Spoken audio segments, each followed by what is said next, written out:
seča, zvijezda.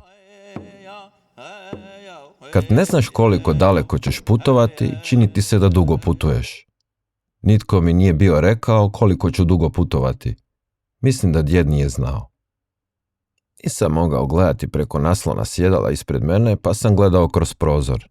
U početku su pokraj mene jurile kuće i drveće, onda samo drveće. Potom je pao mrak i više nisam mogao vidjeti ništa. Provirio sam među redova sjedala prema naprijed i vidio beskrajnu cestu koja je svjetlucala pod svjetlom autobusa. Stalno je isto izgledala. Kasnije smo dugo stajali na autobusnoj stanici u jednom gradu, ali ja nisam ni ustao niti se pomaknuo sa svog sjedala. Mislio sam kako sam najvjerojatnije najsigurniji ako stanem tu gdje jesam. Kad smo izašli iz tog grada, nisam više imao što gledati. Držao sam vreću sa svojim stvarima na krilu jer me podsjećala na djeda i baku. Mirisala je nekako kao Blue Boy. Zaspao sam. Vozač autobusa me probudio. Već je bilo jutro i padala je jaka kiša. Autobus je bio stao pred sirotištem i kad sam izašao, vidio sam damu s bijelom kapicom na glavi i kišobranom, koja me čekala. Na sebi je imala crnu haljinu koja je sezala do zemlje. Izgledala je kao žena u sivoj haljini, ali nije bila ona. Ništa mi nije rekla. Sagnula se, uzela u ruku cedulju koja mi je visjela oko vrata i pročitala što je na njoj pisalo. Kimnula je glavom vozaču i on je zatvorio vrata autobusa i krenuo. Uspravila se, namrštila i uzdahnula. Pođi za mnom, rekla je i krenula polako kroz željezna vrata.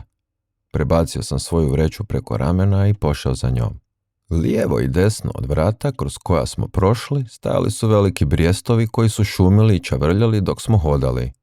Dama na to nije obratila nikakvu pažnju, ali ja jesam. Brijestovi su govorili da su već čuli za mene. Prešli smo veliko dvorište i došli do skupine zgrada. Nije mi bilo teško hodati jednako brzo kao ona. Kad smo stigli do ulaza u zgradu, ona je zastala. Najprije ćeš upoznati velečasnog, rekla je. Moraš biti tih, ne plači i ponašaj se pristojno. Smiješ govoriti, ali samo ako te veličasni nešto upita. Jesi li razumio? Odgovorio sam da jesam. Slijedio sam je kroz mračni hol, a onda smo ušli u jednu sobu. Veličasni je sjedio za stolom. Nije digao pogled kad smo mi ušli. Dama me posjela na stolicu pri njegovim stolom. Na prstima je zašla iz sobe. Ja sam stavio svoju vreću u krilo. Veličasni je bio zauzet, čitao je neke papire. Ovo je lice ružičaste boje koje je izgledalo kao da ga je poprilično često prao, jer se sjajilo. Bio je totalno čelav, jedino je oko ušiju imao nešto dlaka. Na zidu je bio sat i pročitao sam koliko je bilo sati, ali nisam to rekao na glas. Iza leđa velečasnog vidio sam kako se kiša slijevala niz prozorska okna. Onda je velečasni digao pogled. Prestani mahati nogama, rekao je. To je jako strogo rekao. Prestao sam. Pa još neko vrijeme čitao papire. Položio je papire na stol i uzeo u ruke olovku i počeo je vrtiti u ruci. Stavio je laktove na stol i nagnuo se naprijed kako bi me bolje vidio jer sam bio premali da bi me mogao dobro vidjeti bez naginjanja. Vremena su teška, rekao je. Namrštio se kao da su vremena za njega osobno bila osobito teška. Država nema dovoljno novca za ove stvari. Naša crkva je odlučila primiti te. Moguće da je to nerazumna odluka, ali tako smo odlučili.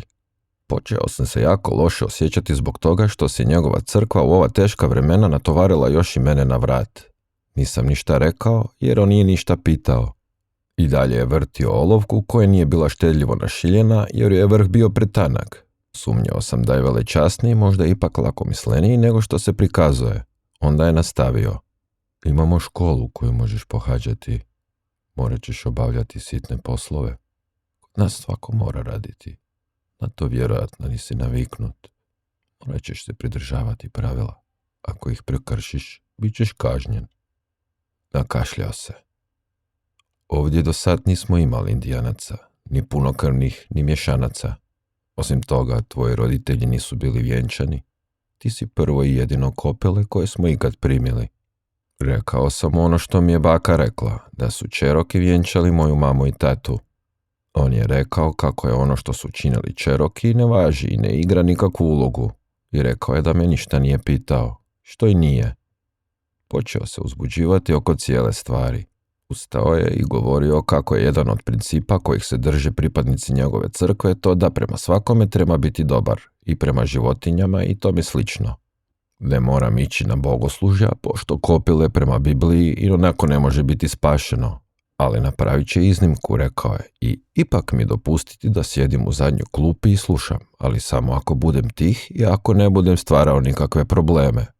To mi je bilo prilično svejedno, jer smo ja i djed onako zbog tehničkih problema već bili odustali od laženja u nebo.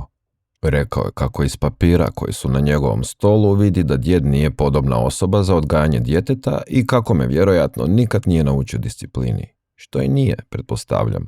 Napomenuo je da je djed bio u zatvoru.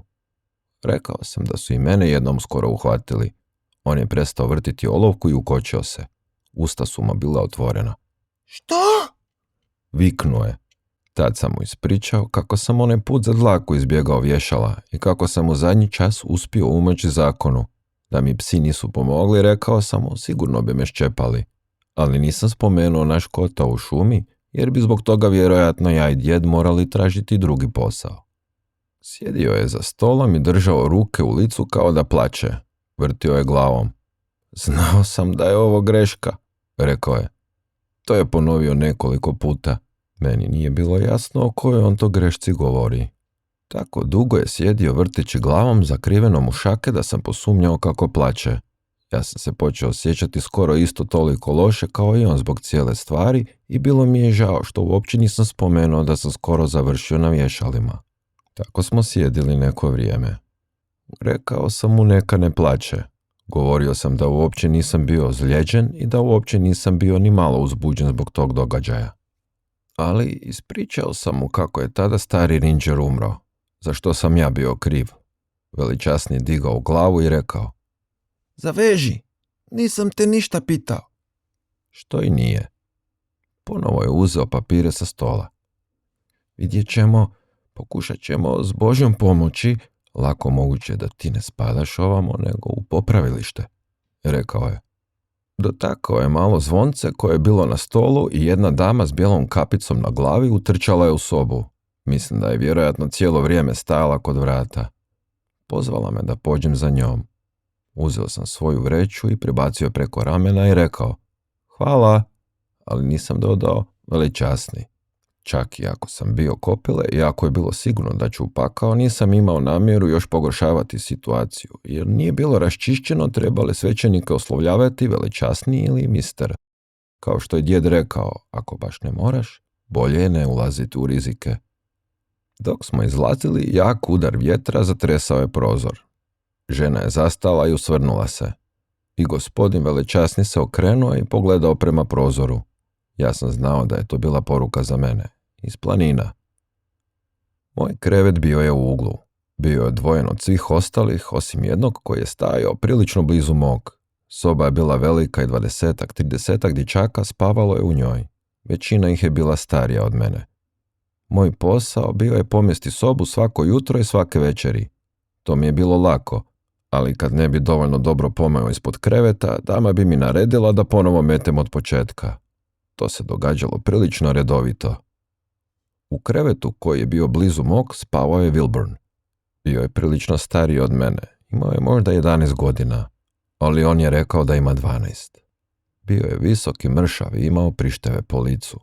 Rekao je da njega niko neće usvojiti i zato će morati ostati u sirotištu dok mu ne bude gotovo 18. Wilburn je govorio da mu je to prokleto svejedno. Rekao je da će se, kad jednom izađe odavde, vratiti i zapaliti sirotište. Wilburn je imao uvrnuto stopalo. Desno mu je stopalo bilo uvrnuto prema unutra, tako da bi mu se prsti desnog stopala pri hodu uvijek očešali o lijevu nogu. Zato je šepao i čitava mu je desna strana poskakivala dok je hodao. Wilburn i ja nismo sudjelovali ni u jednoj od igara u dvorištu. Wilburn nije mogao trčati, a ja sam, mislim, bio premali i nisam znao kako se te igre igraju. Wilburn je govorio da mu je prokleto svejedno. Rekao je da je igranje za bebe. Što je točno. Kad je bilo vrijeme za igru, Wilburn i ja smo sjedili ispod velikog hrasta u kutu dvorišta. Ponekad, kad bi lopta otišla daleko do našeg kraja dvorišta, otrčao bih po nju i bacio je natrag dječacima koji su igrali. Dobro sam bacao loptu. Dok smo tako sjedili, razgovarao sam s hrastom. Wilburn nije znao da ja to radim jer nisam upotrebljavao riječi. Hrast je bio jako star. Približavala se zima i nije mi mogao govoriti lišćem jer je većinu već bio izgubio, ali je govorio prstima svojih grana koje je pružao vjetru. Rekao je kako je već pospan, ali će zbog mene ostati još malo budan i poslati poruku drveću u planini da sam ja sad tu. Poruku ću poslati po vjetru. Rekao sam mu neka javi Willow Johnu i obećao je da hoće. Jednom sam pod drvetom pronašao plavu pikulu. Bila je potpuno prozirna i kad si zatvorio jedno oko, a pred drugim držao pikulu, sve oko tebe je bilo plavo. Wilbur mi je rekao što je to, jer ja nikad prije nisam vidio pikulu. Rekao da se kroz pikule ne gleda, nego ih se baca na zemlju, ali ako bacim svoju, oduzet će mi je, jer ju je neko bio izgubio. Wilbur je rekao, što te briga, tko nađe, njegovo je. Tko izgubi, izgubio je. I što se njega tiče, ostali se mogu goniti do vraga. Pikulu sam vratio u svoju vreću. Povremeno su se svi dječaci morali postrojiti u holu, a neki ljudi i dame bi došli i gledali ih. Oni su htjeli posvojiti dijete. Dama s bijelom kapicom na glavi, nadležna za mene, rekla je da ja ne trebam stati u red. Što i nisam. Stajao bi kod vrata i promatrao. Mogao si znati koga će izabrati. Zastali bi pred onim kojeg su htjeli uzeti i porazgovarali s njim, a onda bi svi skupa otišli u ured. Nitko nije zastao pred Wilburnom. Wilburn je govorio da mu je to svejedno, ali nije bilo. Svaki put kad je bio dan posvajanja, Wilburn bi obukao čistu košulju i hlače. Ja sam promatrao Wilburna. Dok je stajao u redu, uvijek se osmjehivao svima koji su prolazili pokraj njega i svoje bi uvrnuto stopalo sakrio iza zdrave noge. Ali nitko s njim nije razgovarao. Poslije svakog postrojavanja, Wilbur bi se po noći upišao u krevet. Rekao je da to namjerno radi. Time pokazuje koliko drži do njihovog usranog usvojenja. Kad se Wilbur upišao u krevet, dama s bijelom kapicom na glavi bi mu sljedećeg jutra naredila neka svoj madrac iz deke iznese van i stavi na sunce. Wilbur je govorio kako mu je svejedno. Ako ga budu puno gnjavili, počet će im pišati u krevet svake noći. Wilbur me pitao što ću biti kad odrastem. Odgovorio sam mu da ću biti indijanac, kao i djed i Willow John i živjeti u planinama. Wilbur je rekao da će pljačkati banke i sirotišta. Pljačkati će i crkve ako uspije saznati gdje drže novac. Rekao da će najvjerojatnije ubiti sve koji posjeduju banke i sirotišta, ali mene rekao je neće ubiti. Wilbur je noću plakao. Nikad mu nisam rekao da to znam. Stavljao je deku u usta i tako sam znao kako ne želi da iko zna. Rekao sam mu kako je više nego vjerojatno da će se njegovo stopalo moći poravnati kad izađe iz sirotišta. Dao sam mu svoju plavu pikulu. Svaki dan prije večere u kapeli je bilo bogoslužje. Ja nisam išao ni u kapelu ni na večeru. Tako sam mogao gledati pseću zvijezdu, najveću zvijezdu u sazvjeđu velikog psa. Na sredini dužeg zida sobe u kojoj smo spavali bio je prozor kroz koji sam je jako dobro mogao vidjeti. U sumrak bi se pojavila trepćući, a što je noć bila mračnija, ona je postajala sve sjajnija i sjajnija. Znao sam da je djed i baka gledaju, a i Willow John. Svake večeri sam čitav jedan sat stajao kraj prozora i gledao je. Rekao sam Wilburnu da i on, ako hoće koji put izostati s večere, može gledati sa mnom. Ali on je morao u kapelu, a večeru nije želio propustiti. Tako, nažalost, nikad nije vidio pseću zvijezdu. U početku sam preko dana smišljao čega ću se te večeri sjećati, ali otkrio sam da se oko toga uopće ne moram truditi. Sve što moram učiniti bilo je gledati pseću zvijezdu. Djed mi je slao sjećanja. Sjećao sam kako smo on i ja sjedili na vrhu planine i gledali rađanje dana. Kako je led zablistao kad ga je sunce obasjalo. Čuo sam djedov glas kao da stoji pokraj mene. Monola oživljava. I stojeći u spavaonici pokraj prozora ja bih rekao: Yes, sir, oživljava. Gledajući Pseću zvijezdu, ja i djed smo se sjećali lova na lisicu s Blue Boyom i Little Redom i starim Ripitom i Mod. Smijali bismo se starom Ripitu sve dok nas trbusi ne bi zaboljeli. Baka je slala sjećanja na naše odlaske u planinu kad smo skupljali korijenje i na palačinke od žirovog brašna kad bi nehotice prosula šećer u brašno. I na onaj dan kad bi zatekla djeda i mene na sve 4 nasred kukuruznog polja kako njištimo kao mazge dozivajući starog Sema. Poslala mi je sliku mog tajnog mjesta. Lišće je bilo opalo i sad je prikrivalo tlo smeđe i žuto i hrđavo crveno. Divlji bršljan je zaklanjao ulaz svojim crvenim lišćem kao bakljama, kojeg nisu nikoga puštale unutra osim mene. Willow John mi je poslao slike jelena koje su se povlačili sve više i više u planine. Willow John i ja smijali smo se dok smo se sjećali one nedjelje kad sam mu stavio žabu u džep. Ali slike koje mi je slao Willow John bile su mutne jer su njegovi osjećaji bili veoma jaki. Willow John je bio tužan. Svaki dan sam gledao oblake i sunce. Kad je bilo oblačno, znao sam da navečer neću moći vidjeti Pseću zvijezdu. Takvih dana sam stajao pokraj prozora i slušao vjetar. Stavili su me u 1. razred u školi. Učili smo računanje, što sam ja već znao jer me Mr. Vine bio naučio. Jedna velika debela dama stajala je pred pločom i držala nastavu. Bila je stroga i rekla je da ne trpi nikakve bedastoće. Jednom nam je pokazala sliku na kojoj je bilo krdo jelena i košuta koji su izlazili iz potoka. Skakali su jedan preko drugog i to je izgledalo kao da se guraju tko će prvi iz vode. Pitala je zna li netko što jeleni rade. Jedan dječak je rekao da bježe od nečega, najvjerojatnije od lovaca. Drugi je rekao da im se nije sviđalo u vodi, pa su se zato žurili što prije prijeći na drugu stranu. Točno, rekla je debela dama.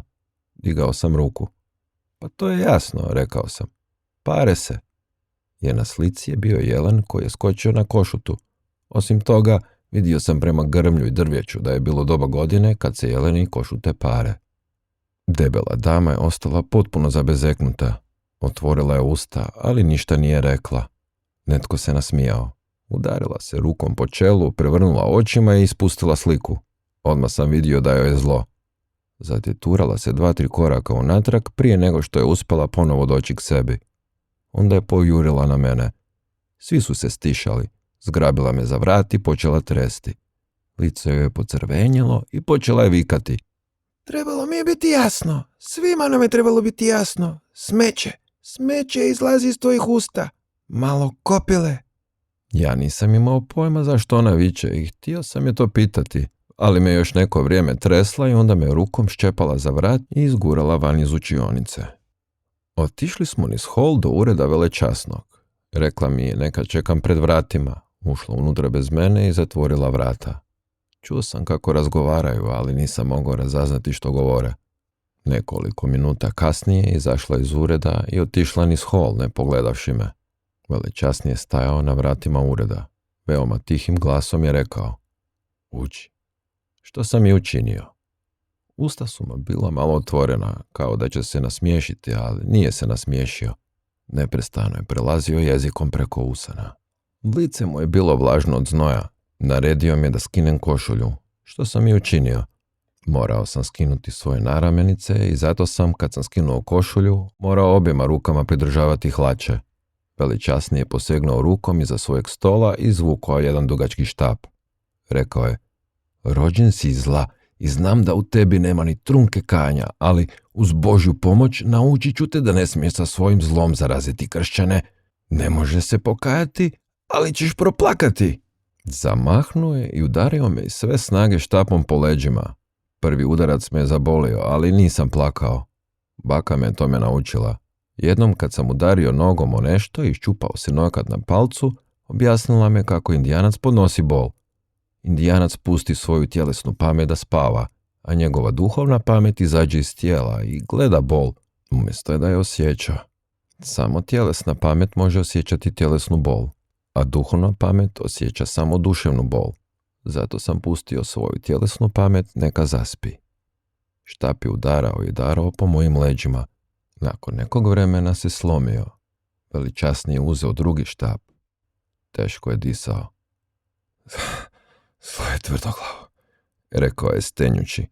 Ali, hvaljen budi Gospodine, Dobro će pobijediti. Nastavio je udarati novim štapom sve dok nisam pao. Bio sam slab na nogama, ali ustao sam. Dokle god si u stanju stajati na vlastitim nogama, tako je djed govorio, više nego vjerojatno da će se oporaviti. Pod mi je malo lelujao pred očima, ali odmah sam vidio da ću uspjeti. Veličasni je bio bez daha. Naredio mi je neka obučen košulju, što sam i učinio. Košulja upila dio krvi. Većina krvi tekla mi niz noge u cipele jer nisam nosio donje rublje koje bi je zaustavilo. Zato su mi se stopala počela lijepiti za cipele. Velečasni mi je rekao da odem u spavaonicu i da tjedan dana neću dobiti večeru, koju tako i tako nisam jeo. I više nisam smio u razred i tjedan dana nisam smio izlaziti iz spavaonice. Bilo mi je bolje bez naramenica i te sam večeri pridržavao hlače rukama dok sam stajao kod prozora i gledao pseću zvijezdu. Ispričao sam djedi i baki Willow Johnu što se dogodilo. Rekao sam im kako mi zaista nije jasno zašto je debeloj dami pozlilo niti što je spopalo Velečasnog. Ispričao sam im kako sam spreman ispraviti stvar, ali je Velečasni tvrdio da ne mogu jer sam rođen zao, pa ne znam kako. Rekao sam djedu kako mi se čini da više nego vjerojatno da ne mogu izaći na kraj s ovom situacijom. Rekao sam mu da hoću doma. Tad sam prvi put zaspao gledajući pseću zvijezdu. Wilbur me probudio kad se vratio s večere. Bio je otišao s večere ranije da bi vidio kako mi je. Spavao sam na trbuhu. Wilbur je rekao da će kad odraste i napusti sirotište i počne pljačkati banke i sirotište i tome slično, odmah ubiti Veličasnog. Iako stvarno ode u pakao, rekao je kako ga to nije briga, pošto ću ja i onako biti tamo. Od tada sam svaki dan, kad bi u sumrak izašla pseća zvijezda, govorio baki i djedu i Willow Johnu da želim kući. Nisam gledao slike koje su mi oni slali, niti slušao što su govorili. Govorio sam im kako želim doma. Pseća zvijezda bi pocrvenjela, pa pobijelila, pa opet pocrvenjela. 3 noći kasnije, pseća zvijezda je bila skrivena gustim oblacima. Vjetar je srušio stup od rasvjete i u sirotištu je bio mrak. Znao sam da su me čuli. Počeo sam čekati da dođu. Došla je zima. Vjetar je postao oštriji i noću je zavijao oko zgrade. Nekim dječacima se to nije sviđalo, ali meni jest. Kad smo bili vani u dvorištu, sve vrijeme sam provodio ispod starog hrasta. Zapravo je u ovo doba godine trebao spavati, ali rekao je da ne spava, zbog mene. Govorio je jako sporo i tiho. Kasnije smo jedne večeri, prije nego smo se morali vratiti unutra, učinilo da sam vidio djeda. Jedan visok čovjek s velikim crnim šeširom udaljavao se ulicom. Dotrčao sam do željezne ograde i viknuo: Djede, djede! Ali on se nije okrenuo. Trčao sam uzduž ograde dokle god sam mogao, ali on je odlazio. Vikao sam najglasnije što sam mogao: Djede, to sam ja, malo drvo!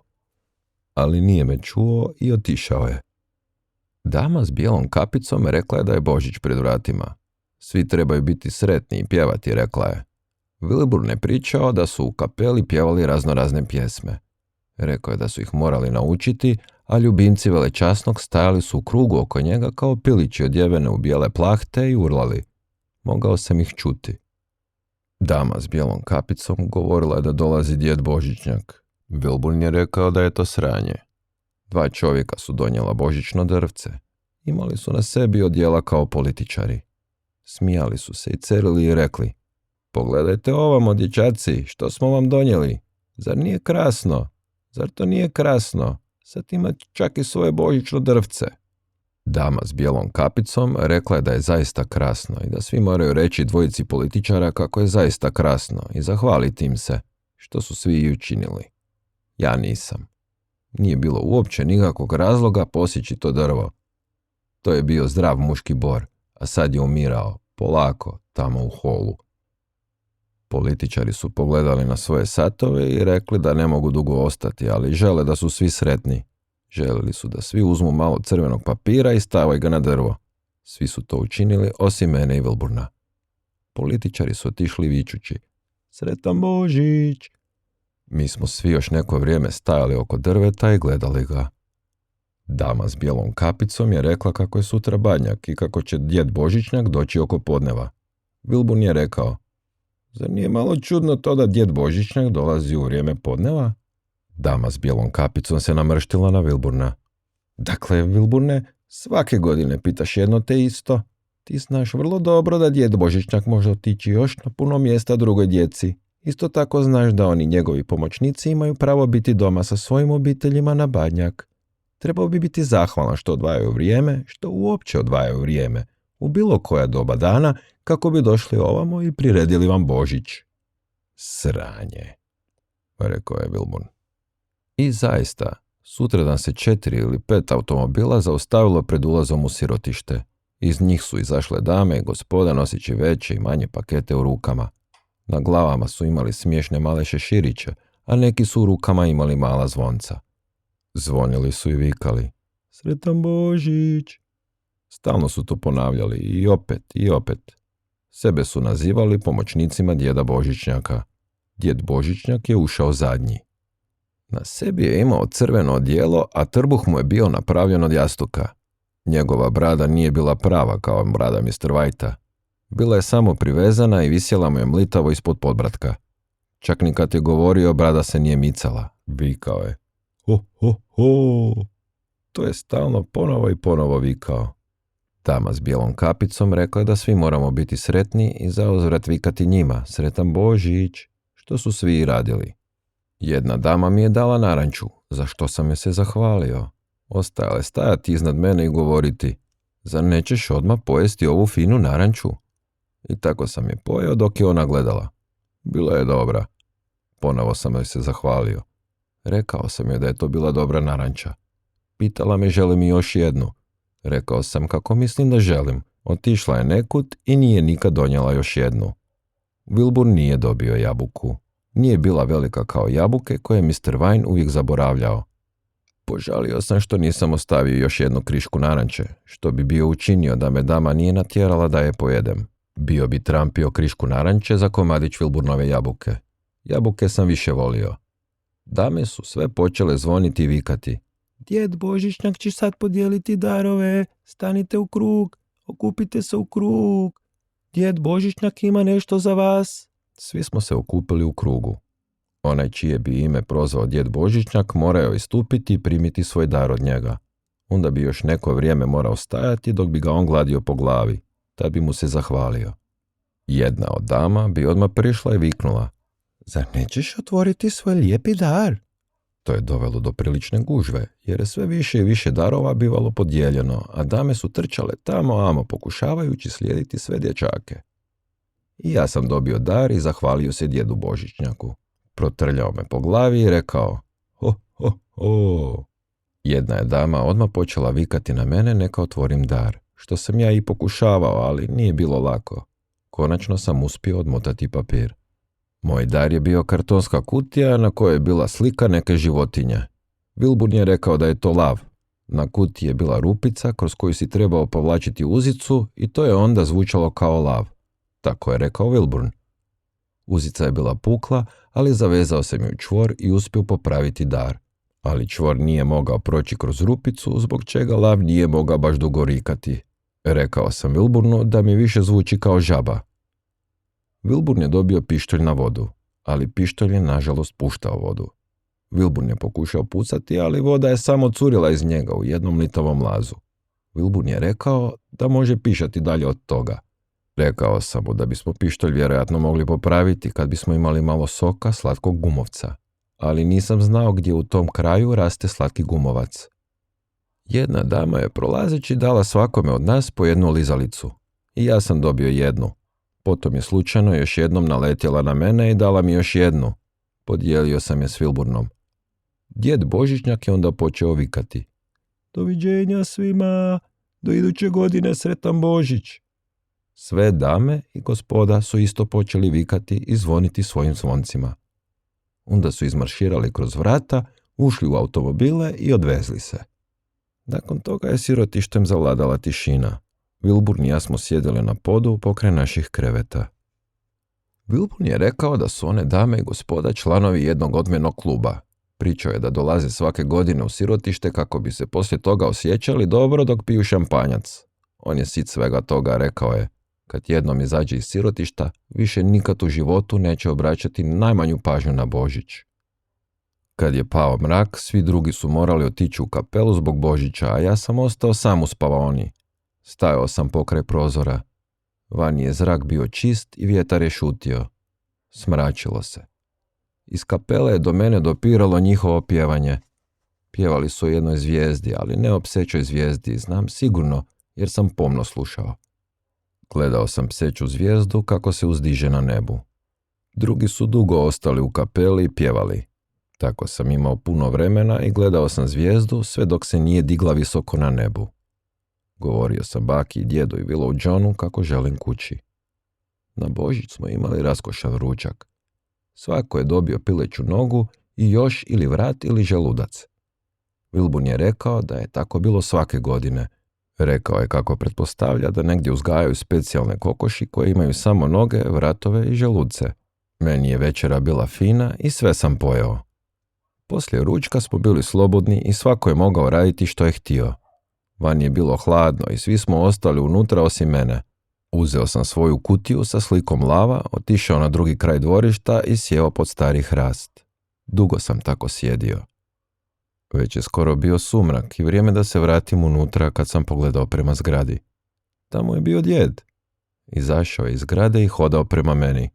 Bacio sam svoju kutiju i potrčao prema njemu, najbrži što sam mogao. Djed je kleknuo i zagrlili smo se. Dugo smo tako ostali i nismo ništa govorili.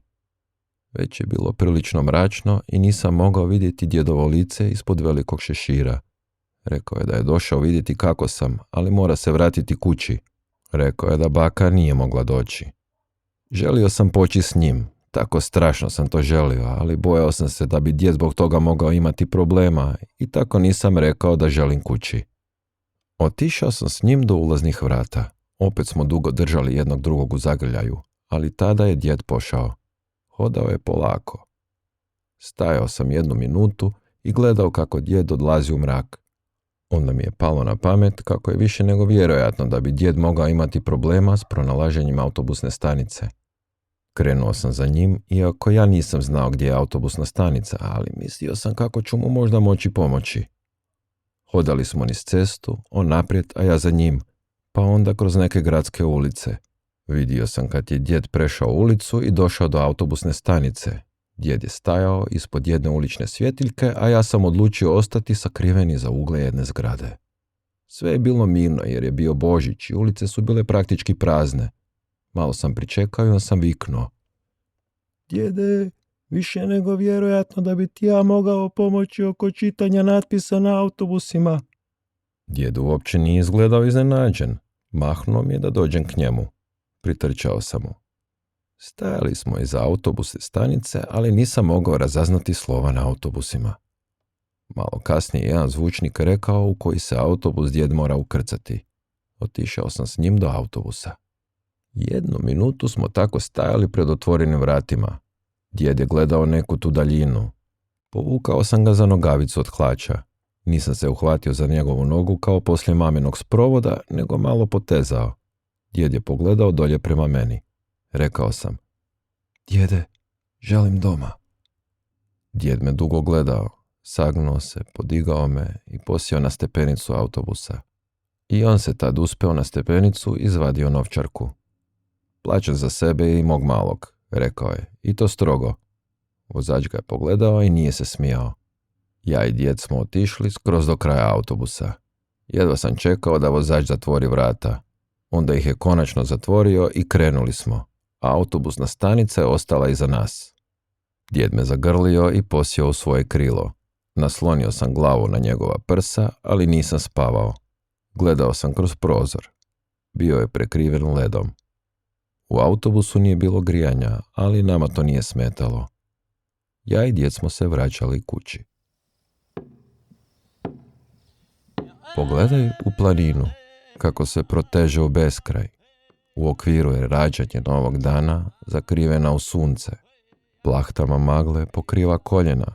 Svojim prstima od drveća prebire po harfi vjetra i češe leđa u nebo. Pogledaj kako se oblaci valjaju i miluju i bokove.